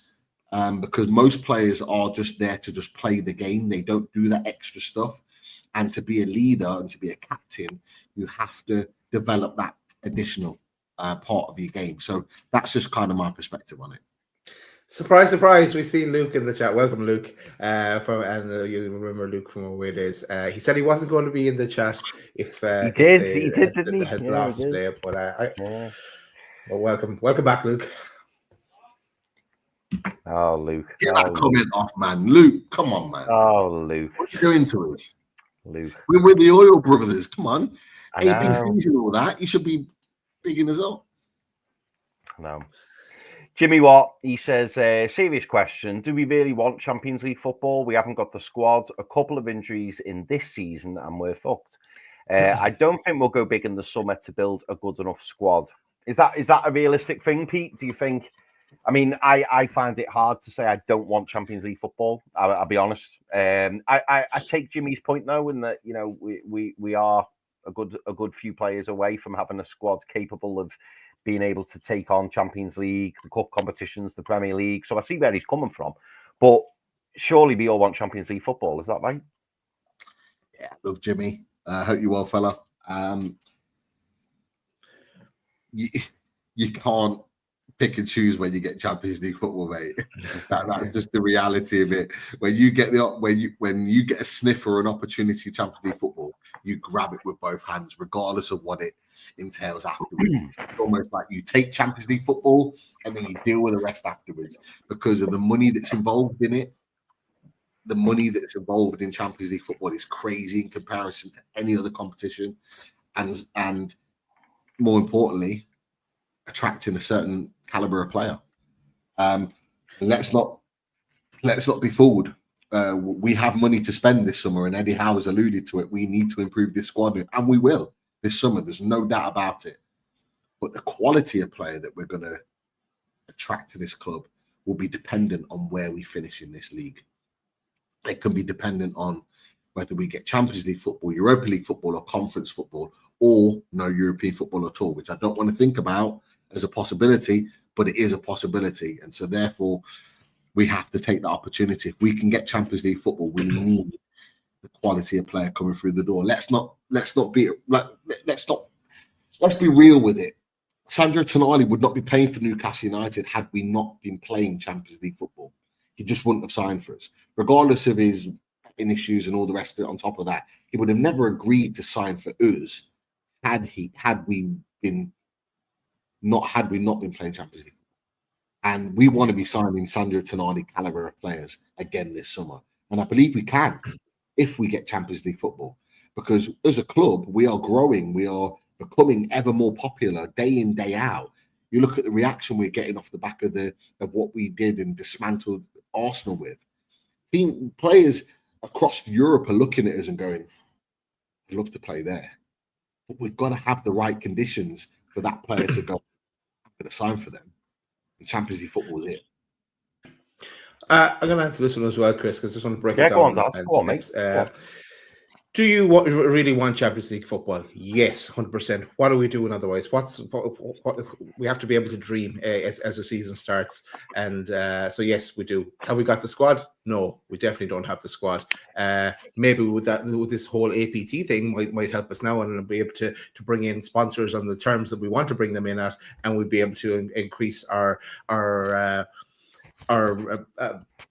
bundle of cash we can spend on players in the summer. And Pete alluded to the players keeping our best players as well, because that's something that they'll have their eye on as well, playing again in that Champions League. A couple then he talks about injuries, yes, and we are fooked. Then we are for sure. But no, I think we have to dream, and that's what going for Champions League football is all about. Yeah, I agree with you, boys. And this is the first unloaded mag, and it's typical that it's my wife who's broken this seal. I don't think this has ever been done. My wife has managed to ask a question and then answer her own question. So she's put, Pete, did you see the Everton game? Then she's wrote, sorry, no, you were on here. So no, she didn't. You didn't see the game, Pete. But obviously, Lisa's incredibly excited because I had the opportunity to watch the game, but I decided to play Astrobot with my boy instead. That's how interested I was in your game. But hey, fair play. You're playing very, very well. Moisey doing the job. We don't play you to the end of the season. You could do a job for us, Lisa. You could be beating some teams to help us on the way to Champions League football. So I don't mind this form. Continue doing what you're doing. Just make sure come the end of the season, last game of the season, that all your players are injured. Moisey gets a red card, so he's out in the stands, and that we smash you 3 or 4-0, which I believe we can, and we will. So hey, it's all good. Nice. Keep it on. Keep it up. Keep it up. I feel we're going to hear a bit about this in April. Oh yeah, quite possibly. We will. If this form continues. Right. So we have an even everybody from Tony Beasley. Tony, hope you're well, mate. Hope you are good. Transfer Tony. Here he is. Transfer Tony. And Tony comes in with this, which I really liked. Tony said, Pete, well spoken after the game when emotions are high. Everything you said that I read was bang on. and congratulations the other week on your Sky appearance. He says just wondering, so there must have been a little bit more, Tony. I do apologise, but we haven't got that started, mate. But I loved your comment, mate. Really, really nice of you. Let's go to the other. Oh yeah, we're going to touch on it again, and maybe this is where maybe James teed me up earlier. I don't know, but James says, James Walbridge, Willock has to be sold in the summer. I've had enough of them. Howe also needs to start shifting towards a 4-2-3-1 and buy a number 10. Players like Marmoush, Clivert, Foden, Smith Rowe, the killers between the lines. I mean, we don't have to necessarily touch on Willock again, boys, but the reason I'm bringing this comment up from James is that, do you think that we will start edging towards a different formation maybe in the summer? Maybe Howe feels we haven't got the players ready for it. Do you think we could go out and get a number 10? Is that the way forward? Would you like to see a 4-2-3-1? We've seen the double pivot with Tonali and Bruno work so well not so long ago when we played 5 at the back. Is that something that you could see, happening in terms of that double pivot going forward? Obviously remaining with the 4 at the back, but then having the 3 in behind Isaac. Is that something you consider? Well, I guess we don't know because Eddie Howe hasn't had the bandwidth to be able to spend what he'd like to spend in the transfer window. Like he looking back, he did consider going down that route by his move for Maddison, and it was 2 or 3 bids we put in from Maddison at that time. So, and I know Maddison can play in a few different positions, but number 10 is where he's suited best. But with the start of James's question there, Willock, I think Willock is going to become my Miggy in terms of squad game. I think about 4 squad games I put Miggy on the transfer list, and Willock is going to be good in there now for me. Pete, what about you, mate? We could still get decent money for Willock in the summer. Yeah, there's teams that will pay for it. Absolutely. Yeah. But I tweeted that earlier on today, boys. I've been watching a player for quite a while. Plays for Leicester. Bilal El Khanous. Seen it. He honestly, he's really impressing me. Really impressing me. He's Moroccan, by the way. Oh, maybe that's where I got it from. He's Moroccan, 20 years old, mate. I don't know where. I didn't even know Leicester signed him. I just saw him playing one day. I'm like, who is this guy? They signed him, 20 years old. Honestly, he can play in that position just behind Isaac. He is a creator. He reminds me of? He's got this little knack, this little quick movement. He reminds me a bit of Ben Arthur. Oh. He's not quite enough, mate. I knew I was going to get that reaction saying that to you. But just his little movements on the ball and like his control of the ball, he manipulates the ball so well. Just moves a little bit like Ben Arthur. He's got so much creativity about his game, and he created, just in the bits that I watched, he created 4, 5, 6 really good chances for Leicester, and no one was there to pick it up. And I just think him just playing in and around Isaac would just create so many moments for him, and just the link up with Bruno, with Tonali, with him in there. Look, Leicester are going down. I spoke to Locks earlier on today, Leicester know they're going down. Picking him up for 20-25 million would be an absolute perfect Paul Mitchell move. 20 years old, got bags of ability to get better. I just genuinely think he's a guy that we can forget. McAtee, he's going to probably cost 30-35 million now. The more he plays and the fact that he scored today is only going to raise his transfer fee. But El Khanous, you can still get him at a decent price, and you can nab him away from Leicester. It just seems like the perfect Paul Mitchell signing. And to answer your question, he can play in that formation. There's no doubt about it for me. Boys, just on him. If just I see that he's come through the Belgian youth teams and then switched allegiances to Morocco, but he came from Ghent. So if we were to go get close to him, we'd bring on our scout. Yeah, Foxy dropped it in the chat. He said, sorry, Foxy. No. Bilal Khanous, a Ghent graduate. He put. There you go. There it is. I'll be honest. I had no idea who he was or where he came from until I just watched him earlier on in the season playing for Leicester, and I was like, "Who is this guy?" I think you know what? I think it might have been the Chelsea game. They played Chelsea at the King Power. I was watching that. He might have even scored that day. I was thinking, "Who the hell is this guy?" I've just watched him ever since, and I've failed to be impressed with him. He just looks such a top player. So going back to that question, Chris, can we play that formation? Yes, and I would have him in that position. Absolutely. Yeah, no, he does look a player, that El Canous, doesn't he? I'm gonna have to keep a closer eye on him, Pete. I was just laughing. I was laughing a bit at Jimmy's comment. You play the goosebumps and everything. You should be happy, Jimmy. I know, you should be happy. You've got to smash the light just for the fact that that's cut the he cut the goosebumps early. Did you not see it, Jimmy? But as you boys have just put on the screen, make sure everyone kicks a like. We've had 200 plus in the chat at some points tonight. Just and to be fair, that's not bad for the fact that we lost 4-0 today. So kick the like for us. Come on, help us out. We've just spent nearly an hour and a half talking about a 4-0 loss. How are we still talking about it? After getting smashed 4-0. We've moved on from that. We're thinking positively. We're talking about signings.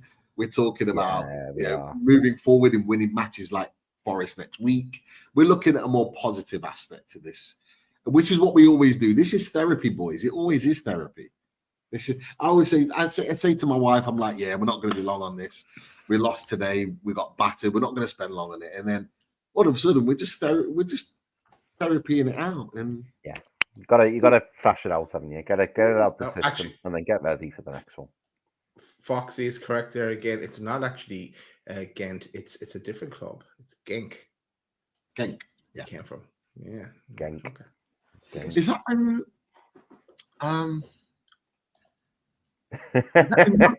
Malik came from? Foxy, is that who Malik came from? That's at Lyon. Malik Fofana. Did he come from Genk or Ghent? Am I thinking Genk? He came from one of the two. If you know Foxy, let me know. I'm sure he came from a Belgian club as well. Malik Fofana. Anyway. We'll wait for Foxy to. It's on that rabbit hole now. Yeah. He'll fill us in on that. Jimmy says he's still mad and he's taking it out on us guys. What's new, Jimmy? We're used to this, Jimmy. We're used to this, mate. This is a really interesting one. I wanted to throw this on. And this comes from Colton Connor. And he says, we're in a crisis and nobody's got the balls to call it out.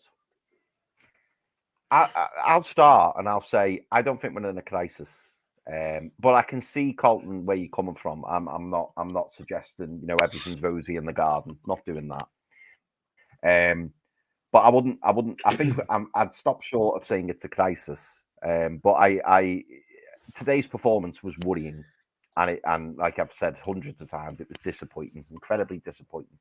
But boys, what are your thoughts after today? Is it kind of like you mentioned earlier, Daz, just get it out the way, it's done, nothing we can do about it, move on, look forward to Forest, or are you expecting a big performance at the next weekend? Yes, I'm expecting a big performance, and then kick on from here again, reset and go for it again. Eddie, take his 1-to-1s with everybody, and take their heads out of their arses, I guess, and go into the game against Forest. But a crisis for me would be losing the next few games, losing the League Cup final, losing against Brighton. Then that's crisis. That equals crisis. Yeah. Pete, I'm going to hit you with another question, mate, and this one comes from John. He says, do you lads think City knew prior to yesterday's announcements? They seem to move for all those players in January very quickly, like they were tipped off. Do you think City knew that announcement was coming in terms of the APT? Whether they knew it so early in January, I'm not quite sure, but they definitely knew it before it was announced on Friday. 100%. 110%. I think they've known something, haven't they? Because of that Haaland 10-year contract. I think they knew something. Yeah, possibly. I think that's a really good point. But I'm trying to think of how far back it was, because remember, look, this is a completely different situation. And to be fair, I'm trying to. Some people have asked for it. I'm trying to lock down Kieran Maguire for a time for us to discuss this a little bit more. So we're that should hopefully be coming soon, people. So keep an eye out for that one. But you're looking at the situation. There was the fact that Man City, and I can't remember when this exactly came out, but Man City have actually put in another kind of arbitration or another whatever it's called on the most recent update of the APT for the 2024 in February, because that's separate. Because this ruling is basically based on 2021, which is when Newcastle's takeover happened, up to 2024 in February. That bit is been made unlawful. The new rules, the revamped rules from February 2024 till now, and the ones that were voted for at the back end of last year, November. So they at this point almost still stand. But what Man City are saying is that, and they put this out before the ruling came out on Friday, they've basically put out and said that they think that those rules are unlawful too. So they've put another legal case in place for that. So the fact that they put a legal case in for that makes me think that by that point, they knew that they'd won the previous case of what we've just found out on Friday. So looking at the situation, depending on when they put the new legal case forward, it makes me think that yes, that could have been the case with Haaland and the new signings. But it all depends on when they got wind of the fact that they'd won the case. So I can't remember exactly when that first information came out that they were putting a new legal case in. I just can't remember the date. If the date works out, then yes, I agree with what you're saying, 110%. That they knew they were signing players off the back of it. Haaland signed his new contract. All of those things fall into place. But I'm not sure if it actually marries up without looking into it. I'm not sure if it does, but if it does, then 100%. Yeah. I've got 3 more questions, boys. I'm going to whiz through them. There's 3 really, really good questions, to be fair. The first one's off Christopher. Great name. He says, if it's the best we can achieve, do we want Conference League football? I know the answer to this from someone on the panel. If it's the best we can achieve, do we want Conference League football?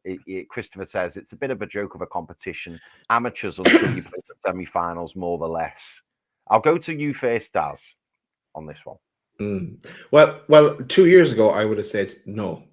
But since then, I've been brainwashed by Pete, and he's right when he said is that if we land in that competition, it's one we should be winning. So yeah, we'd all like a trophy.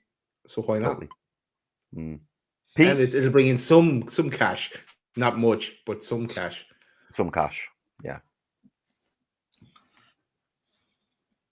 We need to win the trophy, and if we're in a really good position to win a trophy this season, whether it's Carabao, FA Cup, whichever one it is, we're in a really good position to do that. But if not, then next season, I'd take any European football, boys. We didn't get Europe last season. We should have got Europa Conference last season, minimum, and we didn't.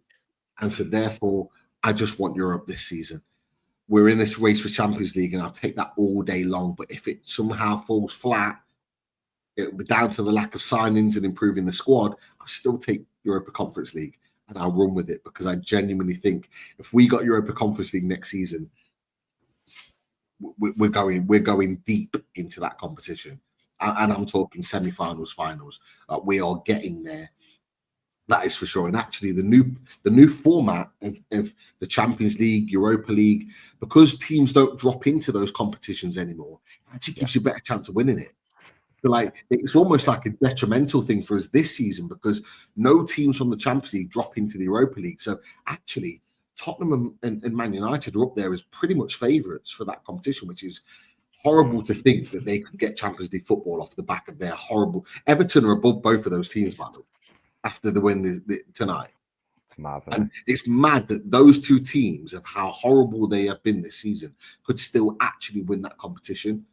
With the Champions League, if you go out, if Man City go out, which is why I think they've put the team out today that they have, if they go out to Real Madrid, which you'd expect next week, that they're out of Champions League. They don't drop into Europa League. They're gone. They're done. Their European season's over. And so if we get Europa Conference, will be effectively one of the top teams, just like Chelsea are this year, is the top team that's expected to go the distance. And I think from a club point of view, being in Europe will help us win and develop that mentality of playing European football. But we've got a genuine chance of winning it, boys.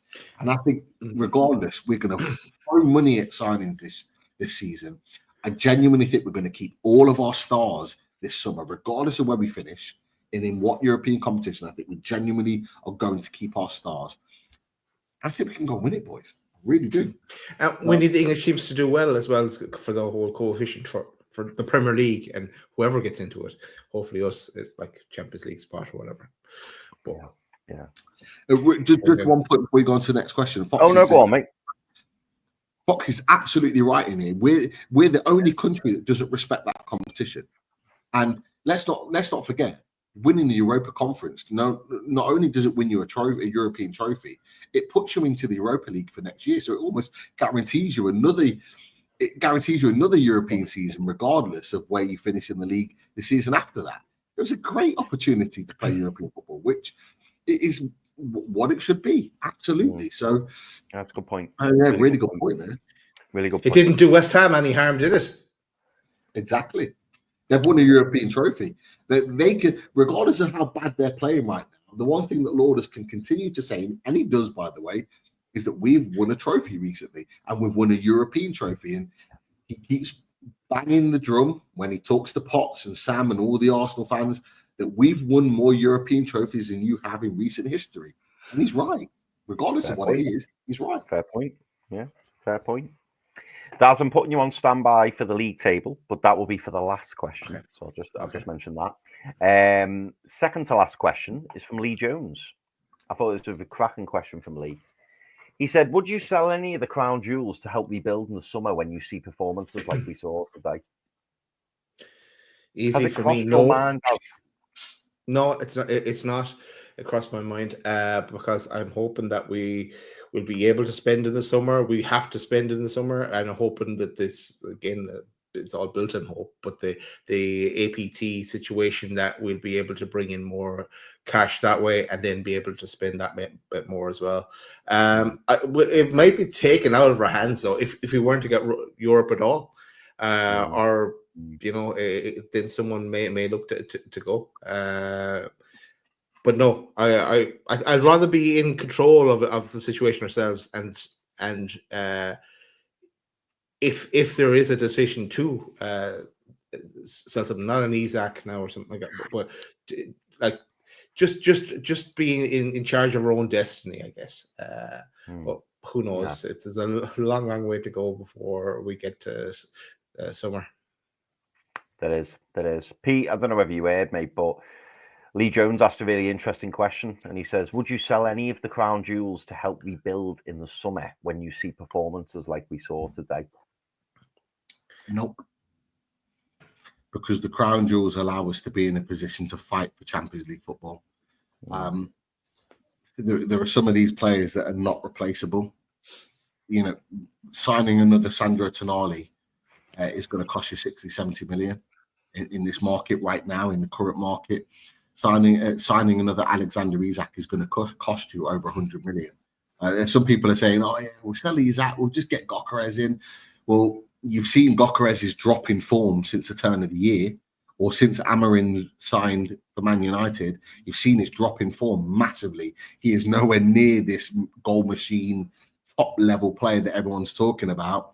He is not the same level as Alexander Isak. Alexander Isak's doing it in the Premier League. There's no guarantee that Gyökeres can do what Isak's doing, and that's just one example there. He's irreplaceable. What Isak's doing is on a different level to everybody else right now, and we need to keep those players playing for Newcastle United. What you need And what they need is to know that quality players are going to come in to supplement the team to make it better. And Eddie Howe said that. He said it in his press conference before the game against Man City. He said it on Friday.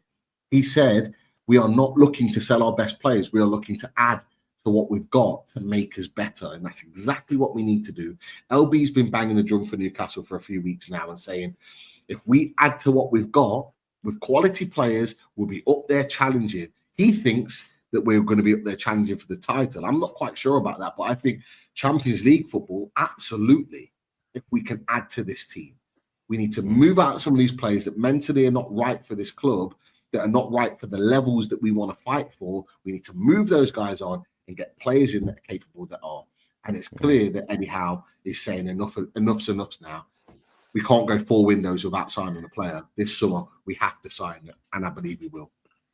Yeah. I can see where LB's coming from. Like we discussed it on Thursday, didn't we? And it is mad when you think if you add a 15-20 goal and assist right winger to this current team, and then you've got Jacob Murphy in reserve. I'm not suggesting get rid of Jacob Murphy, but you add in a top right winger to this team.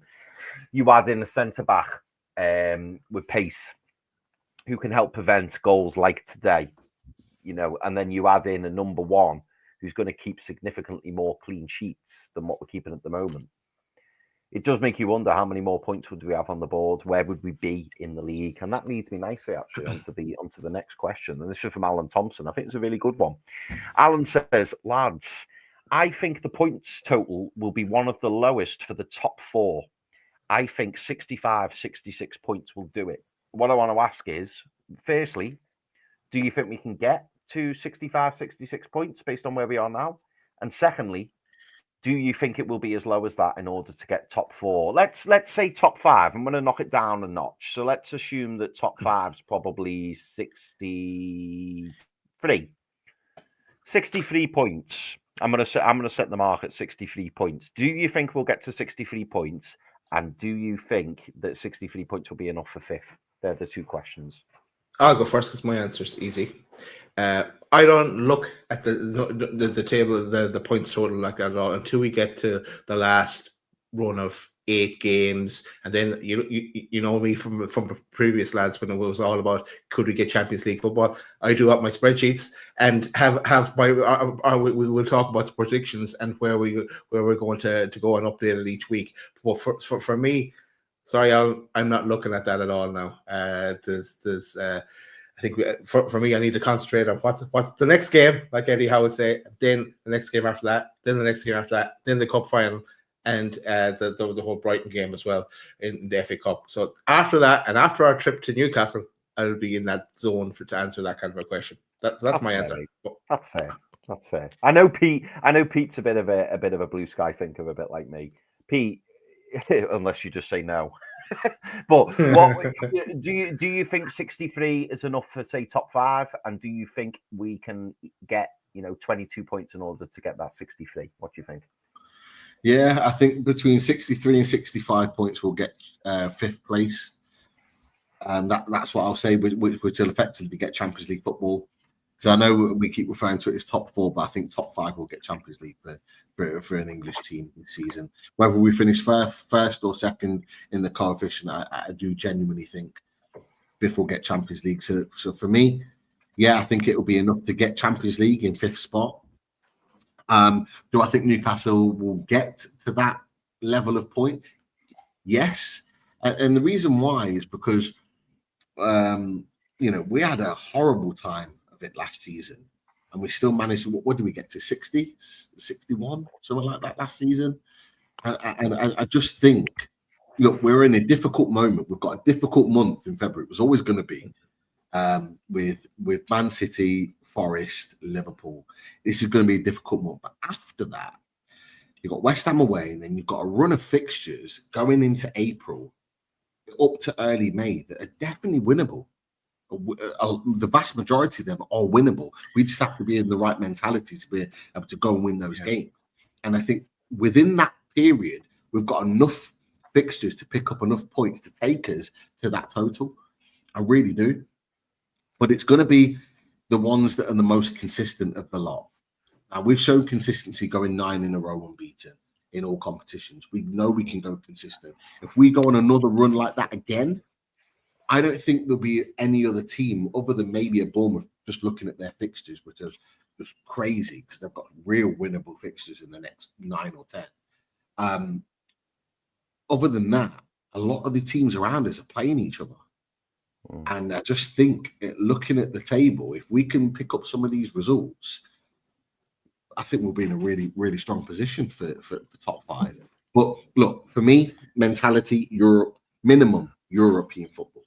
Then we look up to Europa League, Champions League. But we're still in the race for Champions League. Forget what's happened today. Now we're done. We've covered that. It's done. Let's think about moving forward. Well, just slightly moving back very, very quickly. Not today. We're looking back at the previous season, just to answer your question, Pete. Forget what I said. No. I don't mean today. I mean, I'm looking back at the league table from last year, and 5th spot was on 66 points last year. So I think Alan's probably basing it off that. You could argue that maybe it'd be a bit lower, because the league's been so strange and everyone's been beating each other. So you could argue it'd be lower. But yeah, 66 points got you 5th spot last season. And you're right, Pete, we ended up on 60 points last season when we finished 7th. So I just thought I'd add that in. I expect to have a better points total than last season, which is why I'm thinking that we'll be in the mix. Because if we have a better points total than last season, 2 or 3 points in addition, we'll be on that 62, 63 points, which I think will be in that conversation for Champions League. I do think a Europa League or a Europa Conference League position will be less than that. So if we hit the 60-point mark this season, I do think that'll be enough for European football. I genuinely do. So yeah, let's see. One final question. We've slotted it in here for the Clon lad. He says, does Shah get a new contract? He's out of contract at the end of the season, which we know. He doesn't deserve one at the moment. So quick, one-word answer. As things stand right this minute, as I asked you this question, or as Clon has asked you this question, does Fabian Shah get a new contract? Yes or no? He does. He gets a new contract. He can be a good. What are you laughing at, Pete? Stop it. He gets a new contract, and he'd be. If we're in European competition, and if we're in the Conference League, we will need him. Yeah, that's my answer. He's laughing, by the way, because I said one word answer and he gave me about 68, but that doesn't matter. Sorry. Pete, yes or no? Fabian Shah, new contract. To be fair, Dad, I don't really do that myself, so don't worry about it. But, the answer to that is yes, he will. Yes. I agree. That was 3 words, but never mind. That's the end of the questions. Look, lads, at least after all that, we're laughing. It hasn't been therapy, this one, but we can look past it. As we said at the start, go enjoy your weekend. Don't let this ruin your weekend. And we at Loaded Mag NUFC are all about associated party transactions. And if you'd like to be a sponsor, here you can contact us at loadedmagnufc@gmail.com. And as you know already, we're across all the platforms, different ones, and all the socials, so you know where to find us. But that's it. We're not even going to. The only outro we're going to play tonight is the old jingle for the Radiator Shed, and I'll get you a piece. I'm just going to give the people the number for Russ at the Radiator Shed. It's 077-666-04112. And mention Loaded, get a discount as well. Sorry, Pete, go for it. 2 things from me. Hit the likes, just like William Smith says. Hit the likes. Look, it's not been a great day for us, but hitting the likes will mean more to us as a channel than anything else. And of course, thank you for all of those 200 plus way more than 200 that have been watching the show over the course of the last 2 hours. Thank you for tuning in. And the last thing from me, and I think we'd all agree with this, even people in the chat, is that, you know, we've done a little bit of therapy. We've talked about the game and our frustrations about it, whether it was regard to the setup, the performance, the players, all the rest of it. But the one thing I think is really, really important on the back of tonight's show is that game's done now. Yeah. Game's done. In my head right now, and this is what I'm always like every week, in my head now, the game's done. Forget it. Focus is on Forest next Sunday. Let's go win. There's no point sitting looking at things happening right in front of your eyes, Pete. Now we'll move on from it.